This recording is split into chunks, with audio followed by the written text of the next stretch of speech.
प्राणी मात्र की सेवा में लगने का अपने स्वयंसेवकों को प्रशिक्षण देता है। ये संस्था एकमात्र ऐसा संगठन है जो न सरकारों के विरुद्ध है, न किसी राजनैतिक दल के विरुद्ध है, न किसी अन्य समान उद्देश्य व मार्ग वाले संगठन के विरुद्ध है। अपनी सामूहिक संस्कारमय कर्म प्रणाली द्वारा युवक युवतियों में को भारतीय मूल्यों के आधार पर संस्कारित करने में जुटा हुआ है। व्यवहारिक चारित्रिक अमृतपान कराता जा रहा है। समाज, राष्ट्र और पूरे संसार में कुछ अपसंस्कृतियों द्वारा विषपान कराकर जगत के लिए पतन के गर्त में जाने का अज्ञानपूर्ण कृत्य किया जा रहा है। संघ ने उसके विपरीत बीड़ा उठाया है, अभियान चलाया है। श्री क्षत्रिय युवक संघ निर्भय होकर निरंतर लोक संपर्क, लोक संग्रह और लोक शिक्षण द्वारा आसुरी प्रवृत्ति को जड़ मूल से उखाड़ फेंकने का सतत उपक्रम चला रहा है। अपने मन सहित सभी इंद्रियों पर नियंत्रण किए बिना ये संभव नहीं हो सकता। तदर्थ ऐसा विशेष प्रशिक्षण दिया जाता है। दंपतियों को संस्कारित किए बिना संतान, भावी पीढ़ी को संस्कारित नहीं किया जा सकता। अतएव वह प्रशिक्षण भी चलता ही रहता है। संस्था के संस्थापक पूज्य तन सिंह जी ने भगवान श्री कृष्ण की गीता को हृदयंगम करके पूरा दर्शन हमें सौंपा है। गीता का उद्घोष परित्राणाय साधूनाम विनाशाय च दुष्कृताम धर्म संस्थापनार्थाय संभवामि युगे युगे और हतो वा प्राप्स्यसि स्वर्गम जित्वा वा भोक्ष्यसे महिम तस्मादुत्तिष्ठ कौन्तेय युद्धाय कृत निश्चय। क्षत्रिय के लिए रामबाण औषधि है। अपने धर्म व कर्म की रक्षा का एकमात्र उपचार है। आओ हम सभी इस उद्घोष को स्वीकार कर संघ के 77वें वर्ष में प्रवेश करें तथा परमेश्वर से प्रार्थना करें कि वह सभी को सुख, शांति व समृद्धि प्रदान करे। इति शुभम। जय संघ शक्ति भगवान सिंह।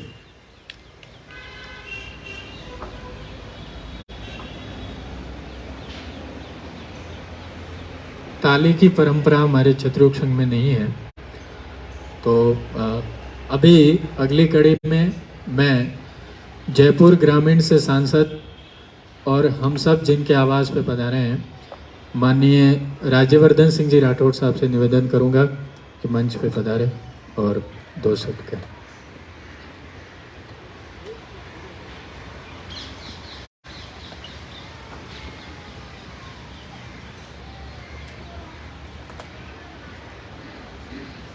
श्री क्षत्रिय युवक संघ के संस्थापक पूजनीय श्री तन सिंह जी को नमन करता हूं।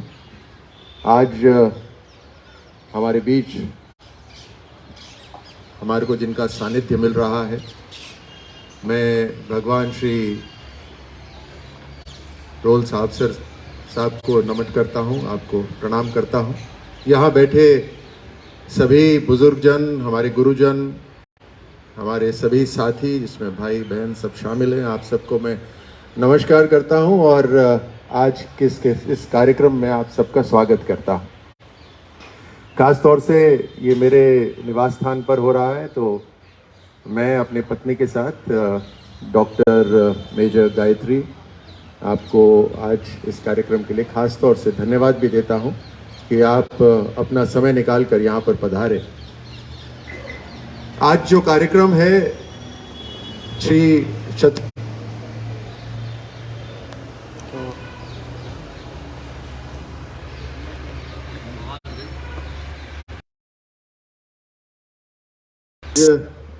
जो कार्यक्रम है क्षत्रिय युवक संघ का संस्थापक दिवस, सदियों से सत्य और असत्य की, धर्म और अधर्म की लड़ाई चल रही। ये युद्ध चलता आ रहा है और आगे भी चलता रहेगा। और आज जो हम सब यहाँ बैठे हैं इस खुले आसमान में अपने धर्म, अपनी संस्कृति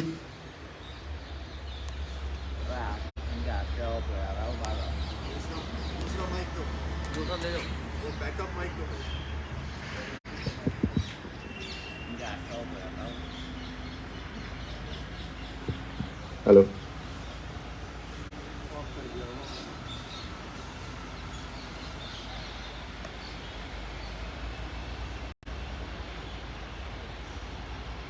ये सत्य और असत्य की जो लड़ाई है ये लगातार आगे भी चलती रहेगी। हम सबके जीवन में कहीं ना कहीं इस तरह का युद्ध चल रहा है। आज जो हम अपनी संस्कृति का पालन कर पा रहे हैं, अपने धर्म का पालन कर पा रहे हैं, अपने तरीके से जो जी पा रहे हैं, वो तभी संभव हो पाया है जब 400-500 साल पहले कई लोगों ने अपना बलिदान दिया, उन्होंने अपना त्याग करा है, तब जाकर आज हम अपनी संस्कृति को फॉलो कर पा रहे हैं। आप चाहे राम का युग ले, चाहे कृष्ण का, महावीर, बुद्ध, सब ने हमें कहीं ना कहीं जीने का रास्ता दिखाया है। आज जो नव वर्ष का संदेश यहाँ से पढ़ा जा रहा था उसके अंदर भी जो 2 श्लोक बोले गए वो एक तरह से क्षत्रियों को रास्ता दिखाते हैं कि युद्ध के मैदान में श्री कृष्ण अर्जुन को जो रास्ता बता रहे हैं, जो मार्ग बता रहे हैं, युद्ध करने के लिए प्रेरित कर रहे हैं। कह रहे हैं कि अर्जुन दोनों तरफ तुम्हारी जीत है। अगर वीर गति को प्राप्त होते हो तो स्वर्ग तुम्हारा है, और अगर युद्ध में जीतते हो तो ये धरती तुम्हारी है।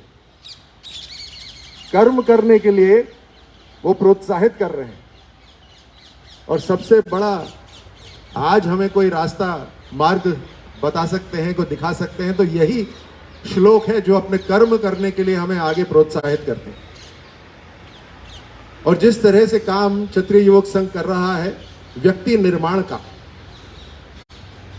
वो अपने आप में एक बहुत खास है।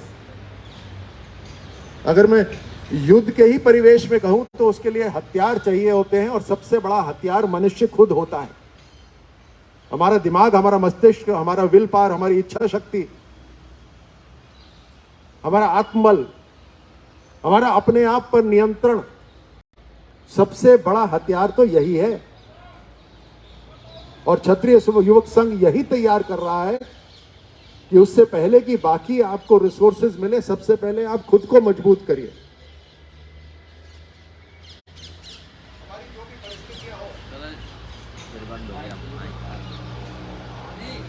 हमारी जो भी परिस्थितियां हो, उस परिस्थिति में यह भी शामिल है। माइक कभी ऑन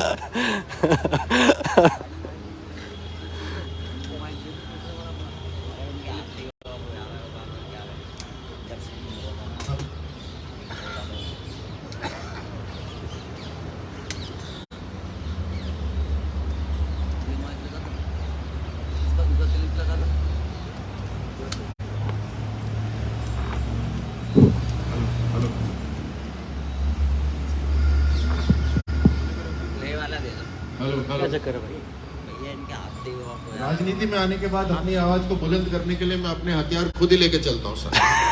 ये मेरी गाड़ी में रहता है हमेशा, ताकि हमारी आवाज कोई बंद नहीं कर पाए। तो मैं कह रहा था कि परिस्थितियां जो भी हो, यहाँ पे जितने लोग बैठे हैं सबके जीवन में अलग अलग परिस्थितियां होंगी, अलग अलग चुनौतियां होंगी, लेकिन सबसे पहले अगर हम अपने आप में झांकें तो हमें कमी वही महसूस होनी चाहिए, वही महसूस होगी। और जिस दिन हम अपने अंदर की कमी को दूर कर लेंगे उस दिन सामने वाली परिस्थितियां आपके सामने अपने आप नतमस्तक हो जाएंगी। यही श्री कृष्ण का मार्ग जो वो बता रहे हैं, और यही काम क्षत्रिय युवक संघ कर रहा है व्यक्ति निर्माण का, जिसमें धैर्य हो, अपने आप को समझने की काबिलियत हो, अपने आप को लगातार सुधारने की हिम्मत हो, अपने गलती को मानने की क्षमता हो, और फिर किसी दूसरे व्यक्ति से सीखने की ताकत हो। यही व्यक्ति निर्माण की जो बात है वो सबसे महत्वपूर्ण। और जैसे मैं कह रहा था, इसके सामने सारी परिस्थितियां समाप्त हो जाती है, सारी चुनौतीपूर्ण परिस्थितियां समाप्त हो जाती है।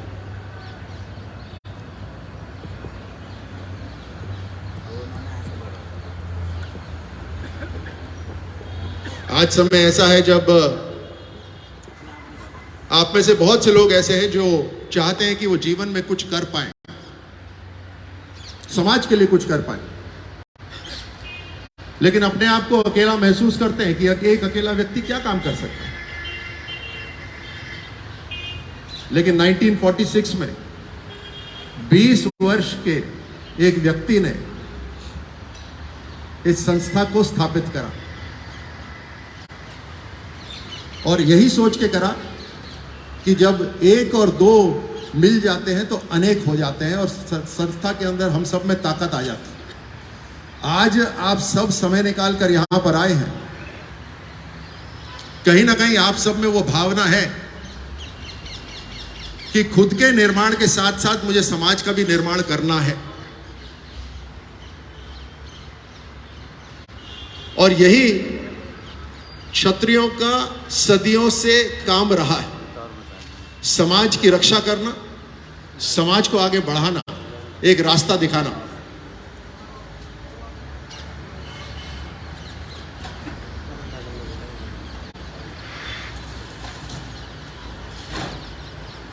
तो लगातार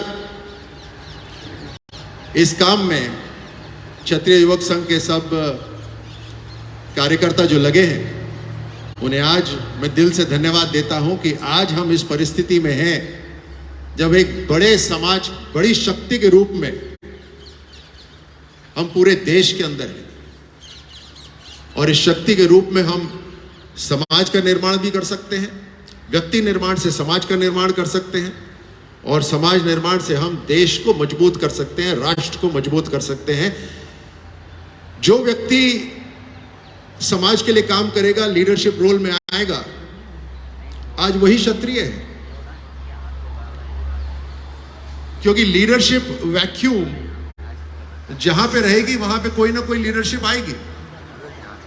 अगर हमारी लीडरशिप वहां पर नहीं होगी तो कोई दूसरी लीडरशिप वहां पर आएगी।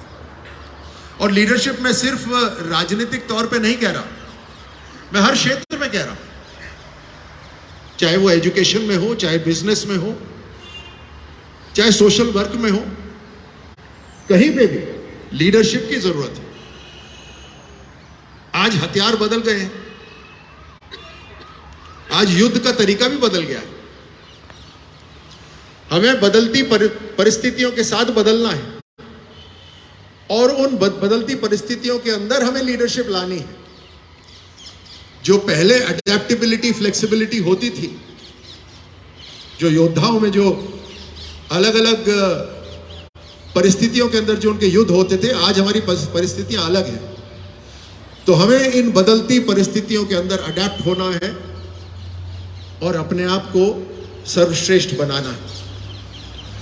और मैं वापस आता हूं उसी व्यक्ति निर्माण पर, क्योंकि हम समाज को तभी बदल सकते हैं जब सबसे पहले हम खुद को बदलें, खुद को मजबूत करें। और उससे मैं वापस आता हूं क्षत्रिय युवक संघ के काम के लिए, कि बार बार जहां कैंप लगते हैं, शाखाएं लगती हैं, कोई ना कोई अपना समय निकाल कर दे रहा है। उनमें जज्बा है, पैशन है कि मुझे कुछ करना है। उनमें यह हिम्मत भी है कि जो परिस्थितियां हैं, उन परिस्थितियों को बदलना है। हम में से बहुत लोग होते हैं जो परिस्थिति देखकर परास्त हो जाते हैं, स्वीकार कर लेते हैं जो भी परिस्थिति है।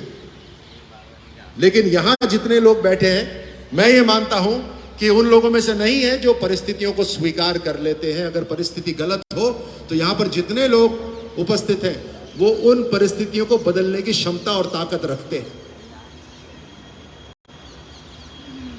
आज हमारे जो श्रेष्ठ हैं, जिन्हें कई सालों का अनुभव है, वो इस सभा में हमारे साथ मौजूद हैं। हम उनकी बात सुने, उनके अनुभव सुने, उनके मार्ग पर चलने की कोशिश करें। हमारे आसपास आपस में बहुत से बुजुर्गजन गुरुजन यहां बैठे हैं। आज ये अवसर है एक दूसरे से मिलने का। कुछ युवा यहां पर हैं, कुछ गुरुजन यहां पर हैं, बहनें हैं यहां पर, एक दूसरे से बात करने का एक अवसर है। हम सब आज इकट्ठे हुए हैं और इस अवसर का हम भरपूर आनंद भी लें और एक दूसरे के साथ सीखें और लगातार, जैसे मैंने कहा, वो एकता बनाए रखें, क्योंकि अकेला कमजोर होता है व्यक्ति, लेकिन जहां एक संगठन मिल जाता है उस संगठन में ताकत हो जाती है। आज हम संगठन के रूप में यहाँ पर मौजूद हैं। मैं आपको एक बार आपका फिर स्वागत करता हूँ, धन्यवाद करता हूँ और इस देश और समाज को मजबूत करने के लिए आग्रह करता हूँ। धन्यवाद।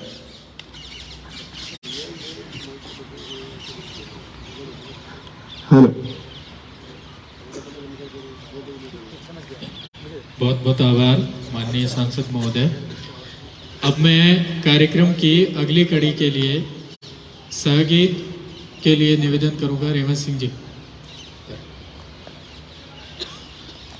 चतुर्क्षण के संस्थापक पूज्य श्री तन सिंह जी ने बहुत सारे सहगीत लिखे। उनकी एक पुस्तक है झनकार, उसमें उन सबका संकलन है। झनकार में एक सहगीत हमारा संग कैसा हो, उस विषय पे।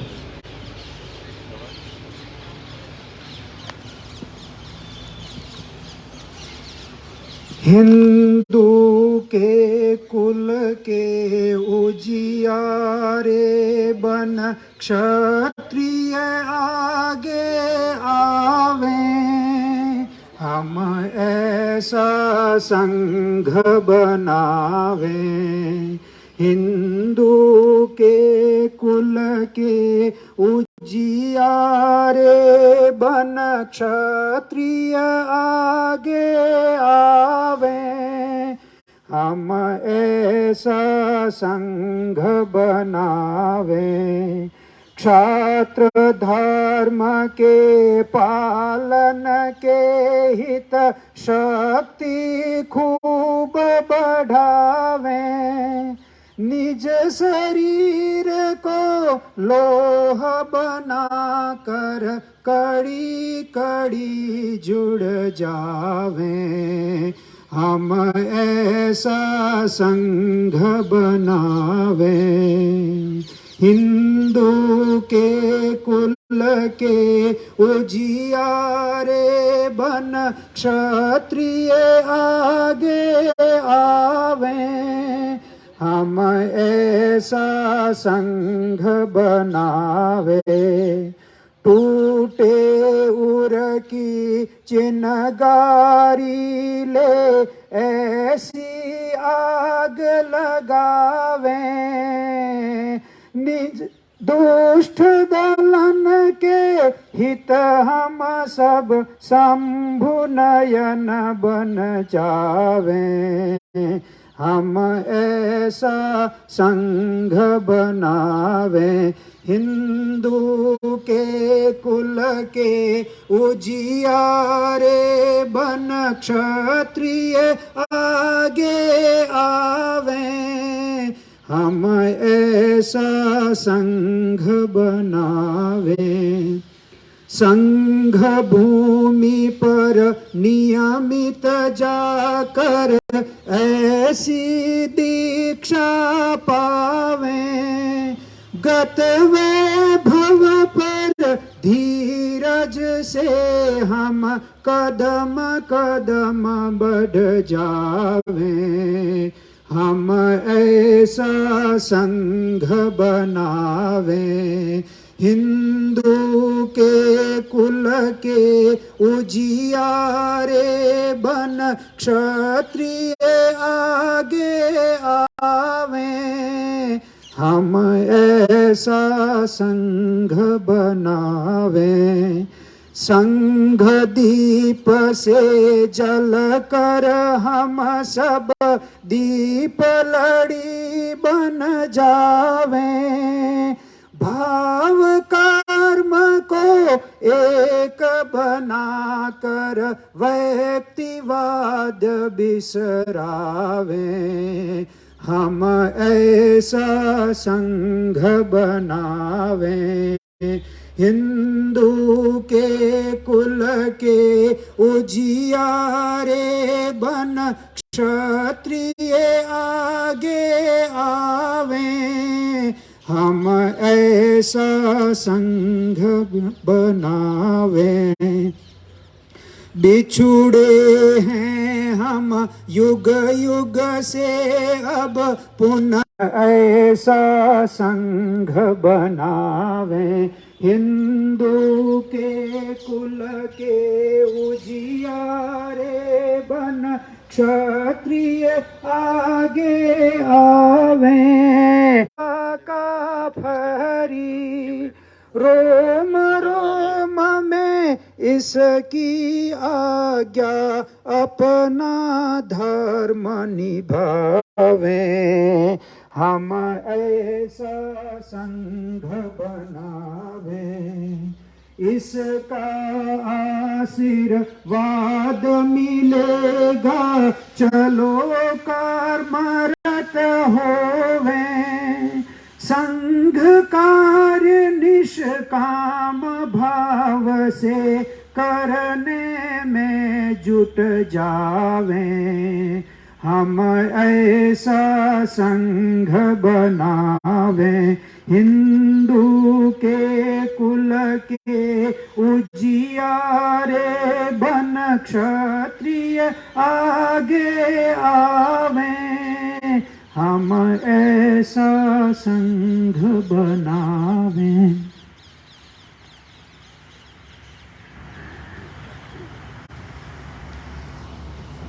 आज के इस कार्यक्रम में हम सब जिनके सानिध्य का लाभ ले रहे हैं, श्री क्षत्रिय युवक संघ के संरक्षक माननीय भगवान सिंह जी साहब का उद्बोधन के लिए मैं निवेदन करूंगा।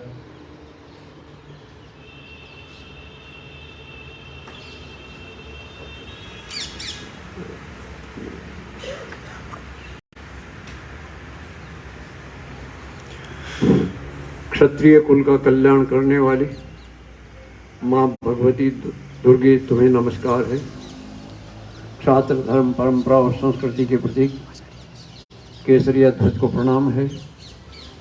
श्री क्षत्रिय युवक संघ के संस्थापक पूज्य तन सिंह जी को प्रणाम है और आप सबको प्रणाम है जिनके हृदय में रजपूती विराजमान है।